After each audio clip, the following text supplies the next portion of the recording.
अस्सलाम वालेकुम, मेरा नाम डॉक्टर अवैस अनवर है। बहुत सारे स्टूडेंट्स जो है वो एमसीक्यूज़ के हवाले से परेशान थे। जो बोर्ड के एग्ज़ाम्स होते हैं उसके अंदर जो एमसीक्यूज़ आते हैं, इस बार सिंध के स्टूडेंट्स के लिए कहा गया है कि 50% एमसीक्यू जो हैं वो आएंगे। तो वो कह रहे थे कि एमसीक्यूज़ की प्रैक्टिस करवा दें। तो उस हवाले से मैंने सोचा कि कुछ डिस्कशन कर लेते हैं। एक तो मैं बुक के पीछे जो एमसीक्यूज़ होते हैं उसकी एक पूरी सीरीज़ बनाऊँगा, और दूसरा जो प्रीवियस बोर्ड के एग्ज़ाम्स होते रहे हैं उसके अंदर जो एमसीक्यूज़ आते रहे हैं उनकी मैं ये सीरीज़ बना रहा हूँ। फ़िलहाल मेरे पास जो पेपर्स हैं वो सिंध के बोर्ड के हैं, पिछले 10 सालों के। वैसे तो कोई भी स्टूडेंट किसी भी बोर्ड का वो ये देख सकता है, क्योंकि बायोलॉजी ऑलमोस्ट सिमिलर ही है और एमसीक्यूज़ एक ही तरह के आते हैं।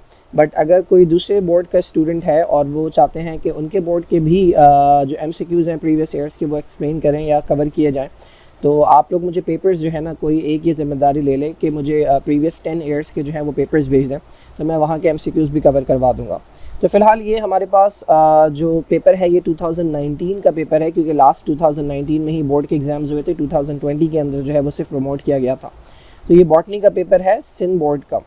इसके अंदर एमसीक्यूज़ देख लेते हैं। अच्छा, बोर्ड के अंदर जो एमसीक्यूज़ आते हैं वो एमकेट के एमसीक्यूज़ से बहुत मुख्तलिफ होते हैं। ये बहुत स्ट्रेट फॉरवर्ड एमसीक्यूज़ होते हैं, और अगर आपने थोड़ा सा भी टॉपिक को पढ़ा हुआ है तो बहुत ईजी होता है क्वेश्चंस को सॉल्व करना। तो परेशान होने वाली बात नहीं। तो हम अगेन इसमें देखेंगे कि जो राइट आंसर है वो राइट क्यों, जो बाकी आंसर्स हैं वो रॉन्ग क्यों हैं। अच्छा, दूसरी बात ये है कि इनके अलावा अगर कोई डिफ़िकल्ट एमसीक्यू करना चाह रहा है बोर्ड के लेवल के लिए भी, तो मैंने एमकेट के सारे क्वेश्चंस जो हैं, बायोलॉजी के सारे पेपर्स जो हैं वो एक्सप्लेन किए हैं, तो वहाँ से जाकर भी प्रैक्टिस की जा सकती है। वो वीडियोस प्लेलिस्ट के अंदर मिल जाएंगी। इंटीरियर के पेपर भी हैं, और आपके जो डीएमसी एसएमसी के पेपर्स हैं वो भी हैं। तो बहुत सारे पेपर्स हैं, उनके अंदर आपको बहुत सारे एमसीक्यूज़ मिल जाएंगे जो कि हायर लेवल के होते हैं, बट उससे आपकी जो अंडरस्टैंडिंग है वो बेटर हो जाएगी। तो एमसीक्यूज़ से घबराएगा नहीं कोई ना। क्वेश्चन नंबर 1 है कि कहाँ गया ये। क्वेश्चन नंबर 1 है कि राइबोसोम्स जो हैं दे आर मैन्युफैक्चर्ड। राइबोसोम्स के बारे में हमें बताया कि राइबोसोम्स एक तरह के ऑर्गेनेल है जो साइटोप्लाज्म में पाए जाते हैं, और इनका काम होता है प्रोटीन बनाना। ठीक है, तो अब ये प्रोटीन बनाने की जिम्मेदारी राइबोसोम्स की होती है, लेकिन ये पूछ रहे हैं कि राइबोसोम्स खुद कहाँ पर मैन्युफैक्चर होता है। तो अब देखें, स्टूडेंट्स यूजुअली जब क्वेश्चन पढ़ता है तो वो कहते हैं राइबोसोम्स के बारे में बात हो रही है, तो उसे पता होता है कि राइबोसोम्स एंडोप्लाज्मिक रेटिकुलम के ऊपर पाए जाते हैं, तो वो फ़ौरन से लगा देगा एंडोप्लाज्मिक रेटिकुलम। ठीक है, कि राइबोसोम्स जो है यहाँ बैठ कर काम करते हैं। बट क्वेश्चन के अंदर ये पूछा गया कि राइबोसोम्स खुद कहाँ बनते हैं। तो राइबोसोम्स बनाने की जिम्मेदारी एक तरह के स्ट्रक्चर की होती है जिसको हम नाम देते हैं न्यूक्लियोलस।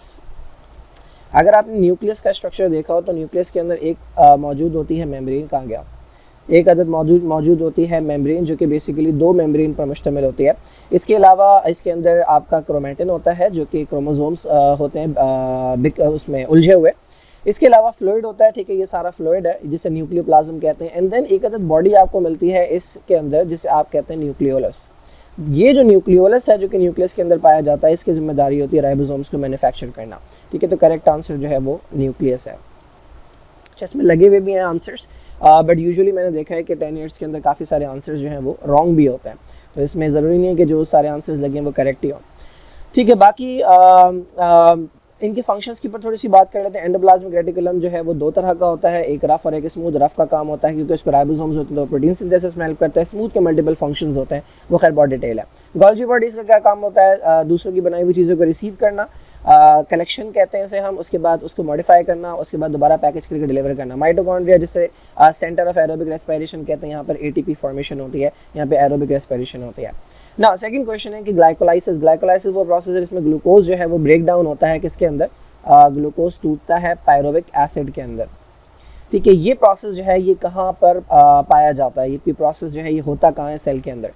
तो ग्लाइकोलाइसिस जो है ये एक ऐसा प्रोसेस है जिसके अंदर जो है वो ऑक्सीजन की रिक्वायरमेंट नहीं होती, तो ये एक एनएरोबिक प्रोसेस है। अच्छा, अब रेस्पिरेशन की बेसिक डेफिनेशन ये होती है कि एक ऐसा प्रोसेस जिसके अंदर ग्लूकोज जो है उसे ब्रेक डाउन किया जाए, या फूड जो है उसे ब्रेक डाउन किया जाए ताकि एनर्जी प्रोड्यूस की जा सके। तो 2 तरह की रेस्पिरेशन है, एक वो जिसमें ऑक्सीजन की प्रेजेंस में ये काम होगा, उसे हम कहेंगे एरोबिक रेस्पिरेशन, और एक वो जिसमें ऑक्सीजन की एब्सेंस में ये काम होगा, उसे हम कहेंगे एनारोबिक रेस्पिरेशन।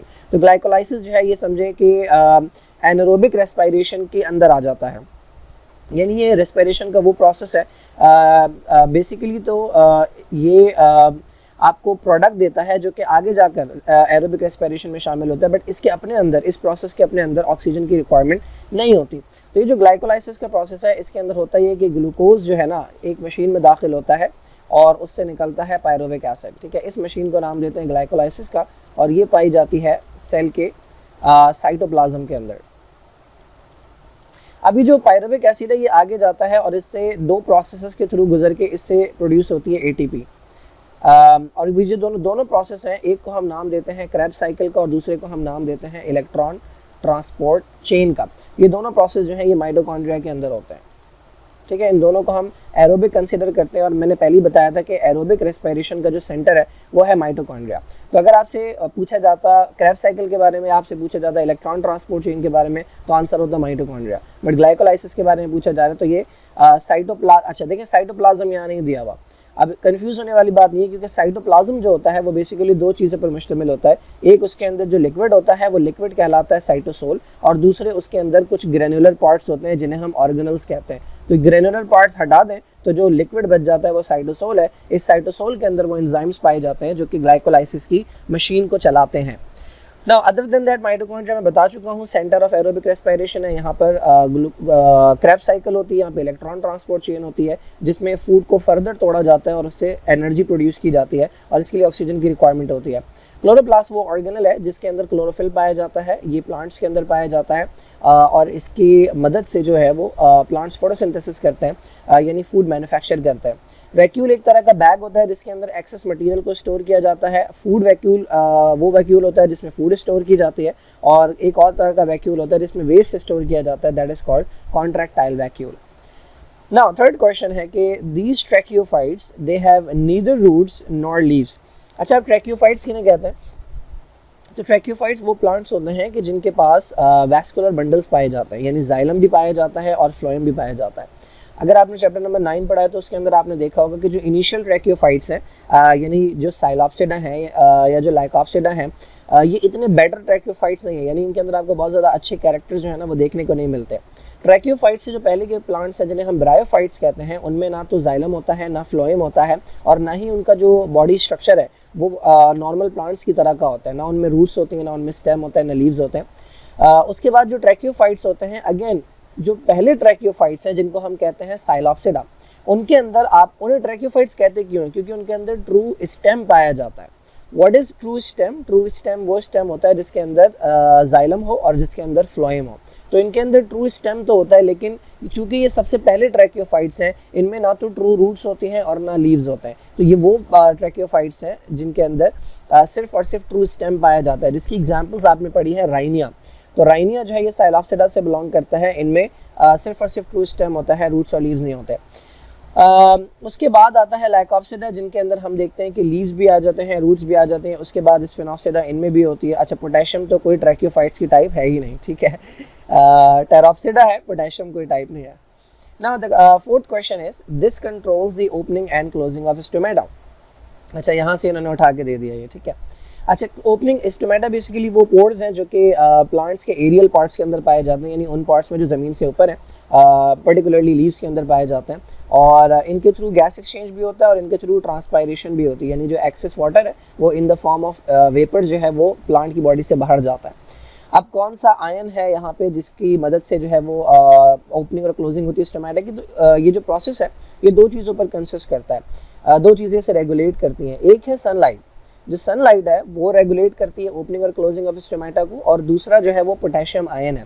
ये चैप्टर नंबर किसके अंदर, आई थिंक 13 के अंदर दिया हुआ है या 14 के अंदर दिया हुआ है, 14 में आई थिंक दिया हुआ है कि दो चीज़ें, एक लाइट है, लाइट जब पड़ती है आपके लीव्स के ऊपर, तो उसमें जो सेल्स होते हैं जिन्हें हम गार्ड सेल्स कहते हैं, जो कि इस ओपनिंग को बना रहे होते हैं, कहाँ गया ये, तो ये हमारे पास गार्ड सेल हैं, ठीक है। ये अभी किस हालत में है? ये फ्लैसिड कंडीशन में है, और ये गार्ड सेल है हमारे पास जो कि टर्जिड कंडीशन के अंदर है, सूजे हुए हैं। तो इस कंडीशन से इस कंडीशन में आने के लिए क्या होता है, जब लाइट पड़ती है तो इसके अंदर क्लोरोप्लास्ट होता है, वो उसके अंदर क्लोरोफिल होता है, तो ये फोटोसिंथेसिस करना शुरू करता है, जिसकी मदद से ये ग्लूकोज बनाता है।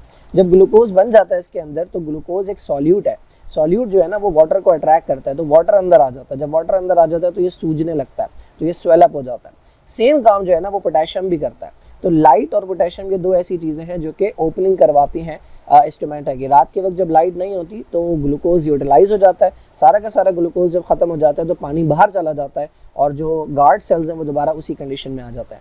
बाकी मैग्नीशियम जो है और नाइट्रोजन और फास्फोरस, इनके अलग अलग रोल हैं, ये चैप्टर नंबर 12 के अंदर मैंने डिस्कस किए हैं। Now, these appendages helping the conjugation of bacteria. Now, conjugation जो है ये बेसिकली एक टाइप की रिप्रोडक्शन का मेथड है। जो बैक्टीरिया उनके अंदर मेनली एसेक्सुअल रिप्रोडक्शन होती है, लेकिन बैक्टीरिया के अंदर एक सेक्सुअल रिप्रोडक्शन से मिलता जुलता प्रोसेस होता है जिसे हम कहते हैं जेनेटिक रिकॉम्बिनेशन। अब जेनेटिक रिकॉम्बिनेशन के अंदर होता यह है कि जो दो बैक्टीरिया हैं उनका डीएनए कंबाइन होता है। अब उसके 3 तरीके दिए हुए हैं। जो पहला तरीका है वो है कॉन्जुगेशन। कॉन्जुगेशन के अंदर क्या होता है, ये एक बैक्टीरिया है और ये दूसरा बैक्टीरिया है। इनके पास एक तरह की ट्यूब्स होती हैं, हॉलो ट्यूब्स, जिन्हें हम कहते हैं पेलाए या इन्हें पाइली का नाम देते हैं।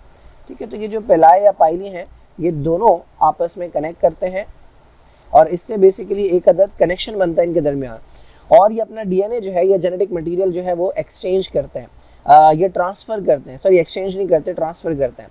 तो एक तो बैक्टीरिया के पास मेन डीएनए होता है, ठीक है, ये दोनों बैक्टीरिया के पास है, लेकिन एक होता है एक्स्ट्रा डीएनए जिसे हम कहते हैं प्लाज्मिड, वो इस बैक्टीरिया के पास है, इसके पास नहीं है। तो ये अपना प्लाज्मिड जो है ना ये इसके साथ शेयर करेगा, इसको अच्छा ये पूरा ट्रांसफ़र नहीं होता, बेसिकली ये शेयर करते हैं। तो चूंकि एक बैक्टीरिया दूसरे बैक्टीरिया को जेनेटिक मटेरियल दे रहा है, ये यहाँ से उठ के यहाँ आ जाएगा और इसके पास से ख़त्म नहीं होगा। ये प्रोसेस कैसे होता है ये मैंने एक्सप्लेन किया है। तो एक बैक्टीरिया दूसरे बैक्टीरिया को ट्रांसफ़र कर रहा है with the help of a tube, तो ये प्रोसेस कहलाता है कॉन्जुगेशन। डायरेक्टली एक बैक्टीरिया दूसरे बैक्टीरिया को दे रहा है। 2 अदर मेथड क्या होते हैं, एक मेथड के अंदर ये होता है कि बैक्टीरिया जो है ना ये एक बैक्टीरिया है, ठीक है, और ये दूसरा बैक्टीरिया है, इसके पास इसका ये मेन डीएनए है, इसके पास ये मेन डीएनए, इसके पास सपोज कर लीजिए एक्स्ट्रा डीएनए है। अच्छा, ये बैक्टीरिया मरा पड़ा हुआ है, ठीक है, और इसका जो डीएनए है ये बाहर एनवायरनमेंट के अंदर पड़ा हुआ है। तो ये बैक्टीरिया क्या करता है, इसका डीएनए हासिल कर लेता है एनवायरनमेंट से। अब ये डायरेक्टली शेयर नहीं हुआ, तो ये प्रोसेस कहलाता है ट्रांसफॉर्मेशन। और तीसरा प्रोसेस होता है कि जिसके अंदर एक बैक्टीरिया का डीएनए दूसरे बैक्टीरिया के अंदर जाता है with the help of third party. For example virus, हमें पता है कि वायरस बैक्टीरिया पर अटैक करता है, तो वायरस जब अपनी बहुत सारी कॉपीज़ बनाता है तो नॉर्मली उसके अंदर वायरस का ही डीएनए जाता है, लेकिन कई बार थोड़ा सा डीएनए बैक्टीरिया का भी चला जाता है। अब ये वायरस जब इस पर अटैक करेगा तो ये उस पुराने बैक्टीरिया का डीएनए इसमें ट्रांसफ़र कर देगा, तो ये प्रोसेस कहलाता है ट्रांसडक्शन। ये 3 तरह के प्रोसेसेस हैं।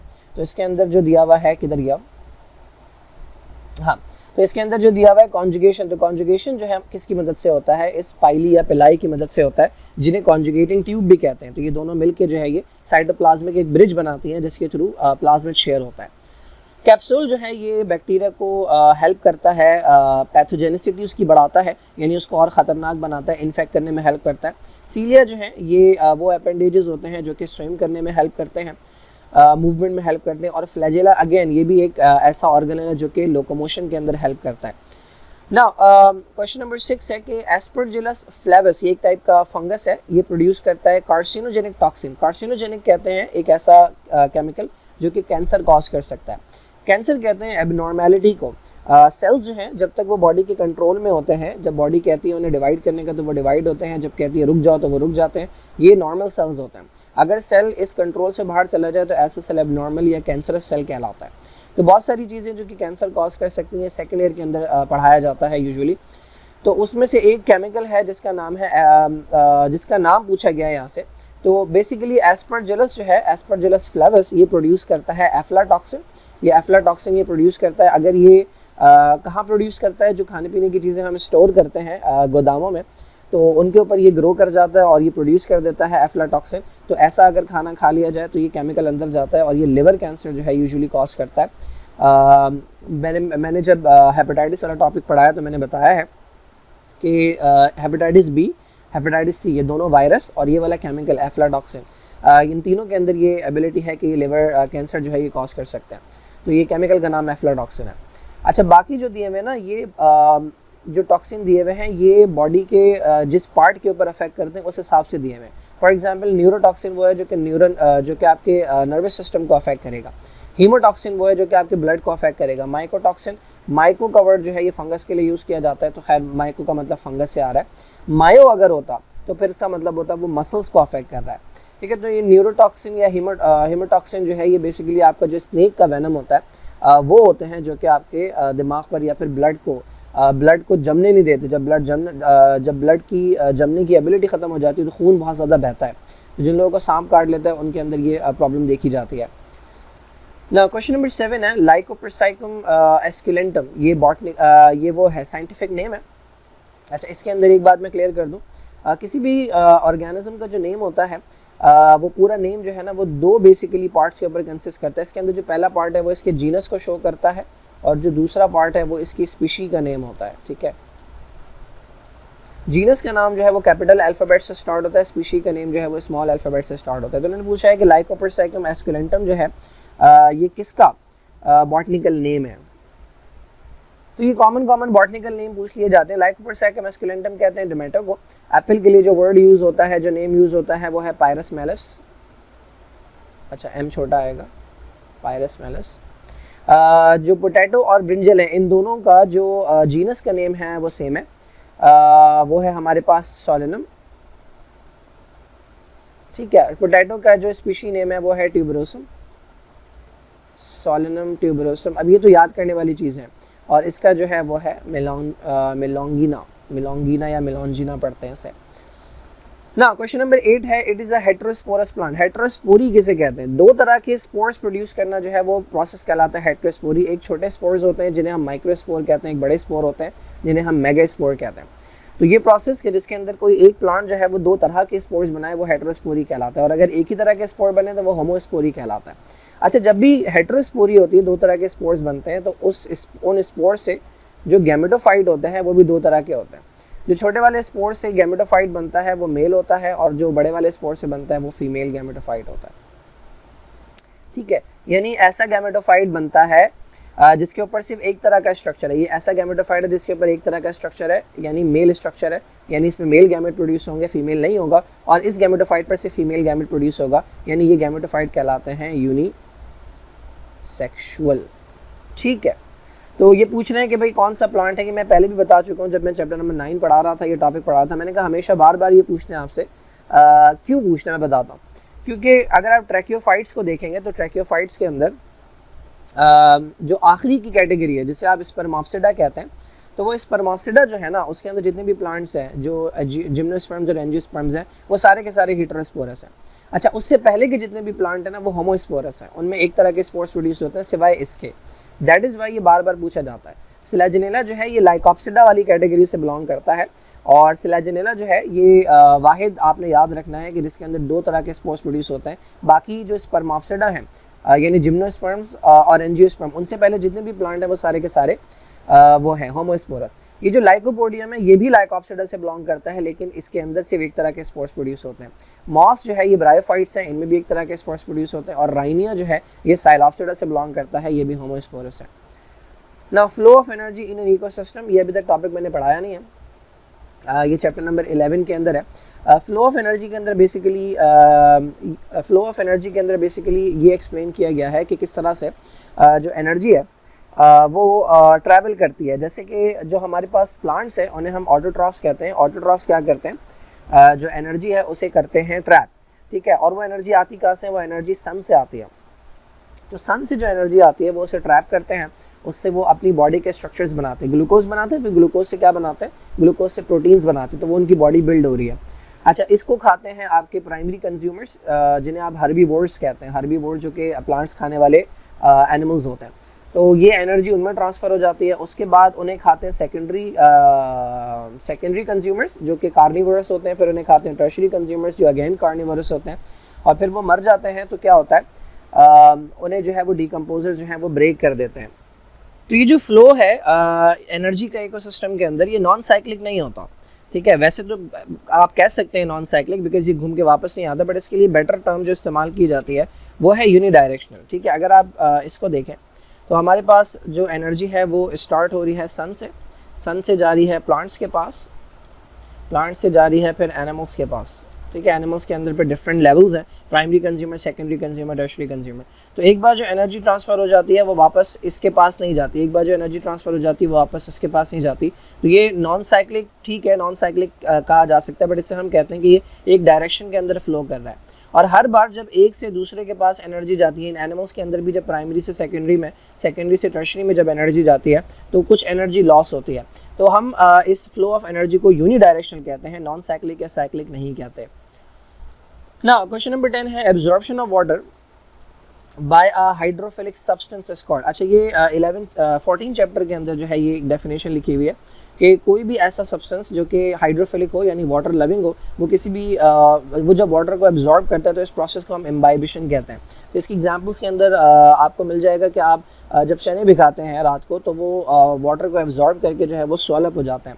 सिमिलरली जो लकड़ी की चीज़ें होती हैं, जब बारिशें बहुत ज़्यादा होती हैं तो चूँकि जो वुड है वो हाइड्रोफिलिक होती है, वो वाटर को एब्जॉर्ब करती है, जिसकी वजह से लकड़ी फूल जाती है। बाकी जो प्रोसेस हैं वो क्या है, ट्रांसलोकेशन जो है ये वो प्रोसेस है जिसमें ऑर्गेनिक सॉल्यूट जो है वो मूव करते हैं। जो प्लांट्स फोटोसिंथेसिस के नतीजे में ग्लूकोज बनाते हैं उसको कन्वर्ट किया जाता है सुक्रोज में और फिर पूरी बॉडी में ट्रांसफ़र किया जाता है। ट्रांसपायरेशन वो प्रोसेस है जिसमें वाटर जो है वो एक्सेस वाटर जो है in the form of water vapours plant की बॉडी से बाहर जाता है। प्लाज्मोलाइसिस वो प्रोसेस है कि जिसके अंदर जो सेल है उसका वाटर जो है वो लूज हो जाता है। जब वाटर लूज हो जाता है, वाटर बाहर चला जाता है तो सेल श्रिंक हो जाता है। That process is known as plasmolysis.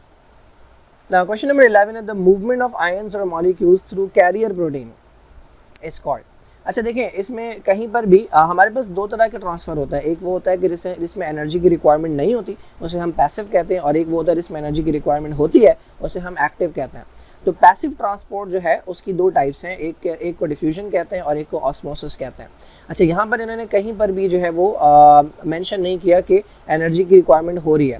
तो जब एनर्जी की रिक्वायरमेंट नहीं हो रही इसका मतलब पैसिव की बात हो रही है। तो ये तीनों जो है ना ये पैसिव है।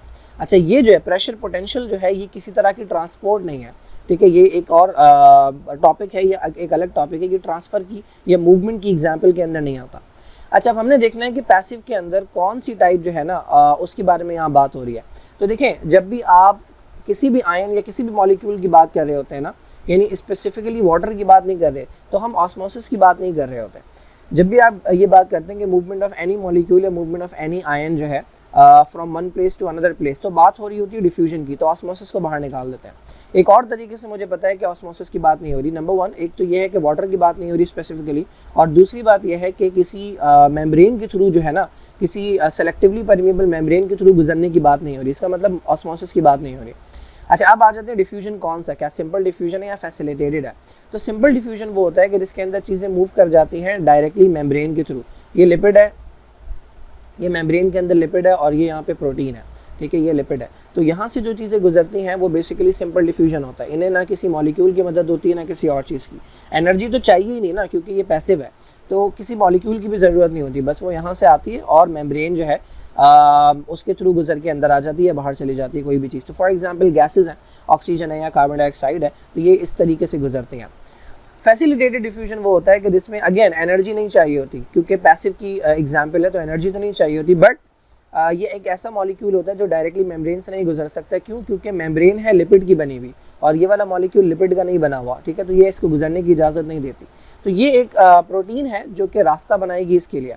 तो चूँकि इसे कैरियर की ज़रूरत है, इसे किसी ना किसी मॉलिक्यूल की ज़रूरत है पास होने के लिए, लेकिन अगेन एनर्जी नहीं चाहिए, बट चूँकि फैसिलिटेशन चाहिए, किसी कैरियर की मदद चाहिए, तो ये कहलाता है फैसिलिटेटेड डिफ्यूजन।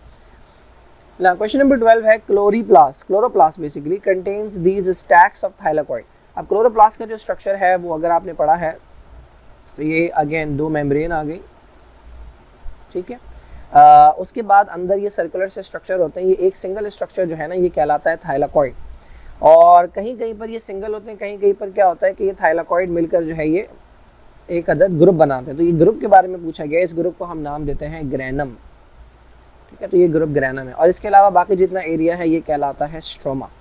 तो ये बेसिक स्ट्रक्चर होता है, ठीक है। तो स्ट्रोमा मैंने आपको कहाँ गया, स्ट्रोमा मैंने आपको बता दिया क्या होता है, फ्रेट्स नहीं है, मैट्रिक्स नहीं है। ग्रेना बेसिकली कहते हैं जो थाइलाकॉइड जो है उसके बंडल्स होते हैं, उसका जो ग्रुप है। तो स्टैक्स ऑफ थाइलाकॉइड की बात हो रही है, तो ये ग्रेना कहलाता है या ग्रेनम कहलाता है। The carnivorous plants grow in soil deficient of. Carnivorous plant वो होते हैं जो कि बेसिकली एनिमल्स, छोटे एनिमल्स या इंसेक्ट्स को जो है ट्रैप करते हैं।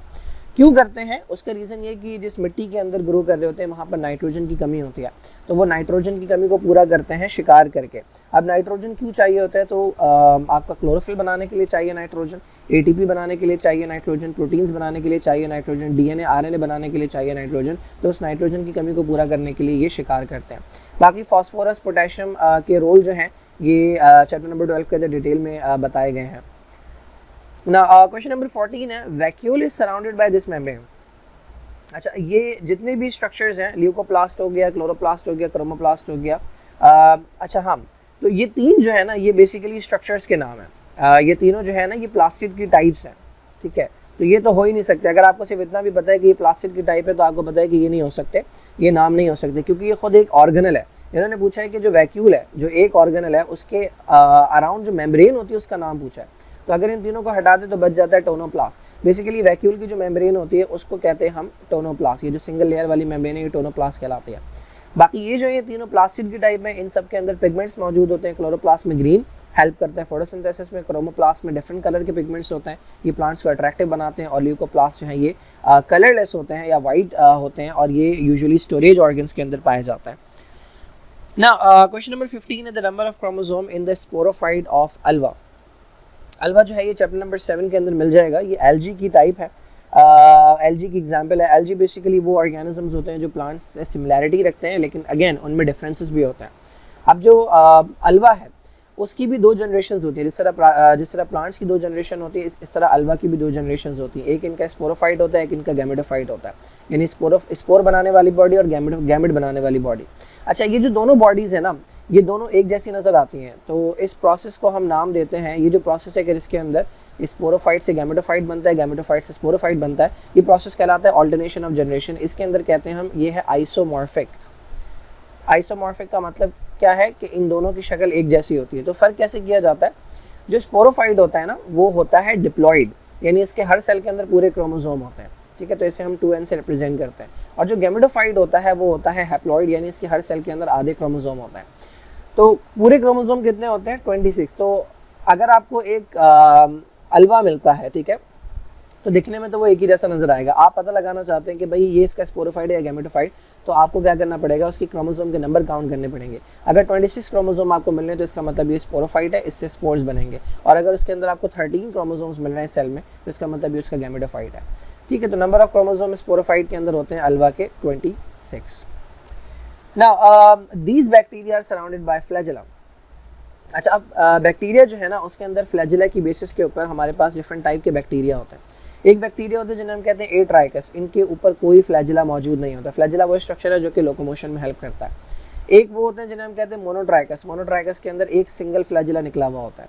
एक होते हैं एम्फीट्राइकस। एम्फीट्राइकस के अंदर दो एंड्स पर मल्टीपल फ्लैजेला होता है, ठीक है, एक ही वाला एंड हो गया, एक ही वाला एंड हो गया। लास्ट जो बच गया वो है पेरीट्राइकस। पेरीट्राइकस वो होते हैं जिनके all over the body flagella होता है, ठीक है। तो सराउंडेड बाय फ्लैजेला का मतलब ऑल अराउंड, तो ये पेरीट्राइकस होता है। ना it is a C4 plant. अब ये C3 प्लांट क्या है या C4 प्लांट क्या है? तो चैप्टर नंबर 11 में मैंने डिटेल में एक्सप्लेन किया है बायोएनर्जेटिक्स के अंदर। जो प्लांट्स हैं उनके अंदर जो फोटोसिंथेसिस का प्रोसेस होता है, उसमें एक रिएक्शन होता है जिसे हम एक प्रोसेस होता है जिसे हम डार्क रिएक्शन कहते हैं या लाइट इंडिपेंडेंट रिएक्शन कहते हैं। अब उस लाइट इंडिपेंडेंट रिएक्शन के अंदर अगर प्लांट जो है एक साइकिल चलती है उसके अंदर, जिसे हम कहते हैं कैल्विन बेंसन साइकिल। तो कैल्विन बेंसन साइकिल के अंदर क्या होता है? जो पहला प्रोडक्ट बनता है उसके अंदर 3 कार्बन होता है। तो ऐसे प्लांट्स के जिसके अंदर कैल्विन बेंसन साइकिल के थ्रू जो पहला प्रोडक्ट बने उसके अंदर 3 कार्बन हो, तो ऐसे प्लांट्स कहलाते हैं C3 प्लांट्स।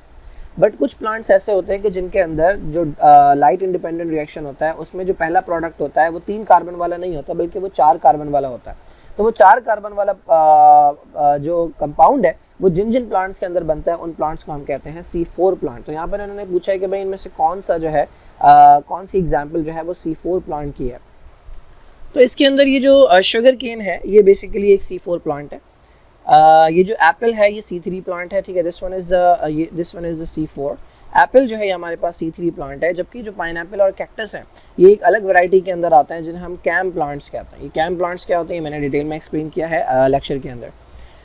ना क्वेश्चन नंबर 15 है, नहीं कौन सा ये 18 है।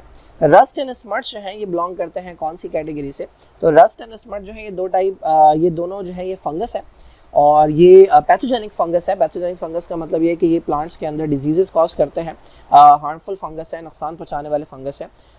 तो ये एग्जांपल्स के अंदर आते हैं। एग्जांपल के अंदर ये बेसिडियो माइकोटा के अंदर आते हैं। मैंने जब चैप्टर नंबर 8 पढ़ाया है फंगस वाला, तो मैंने बताया था कि एग्जाम्पल्स कई बार पूछी जाती हैं, तो आपने हर ग्रुप जब भी पढ़ना है तो उसके साथ उसकी एग्जाम्पल्स जो हैं वो ज़रूर याद रखनी है, क्योंकि बिल्कुल स्ट्रेट फॉरवर्ड क्वेश्चन आएगा कि फ़लाँ एग्जाम्पल जो है वो कौन से उससे बिलोंग करती है। या फलां ग्रुप की जो है इनमें से कौन सी एग्जाम्पल है। तो एग्जाम्पल्स वाले क्वेश्चन जो है बहुत स्ट्रेट फॉरवर्ड होता है। सो दिस इज़ इट, ये 2019 का बॉटनी का पेपर है।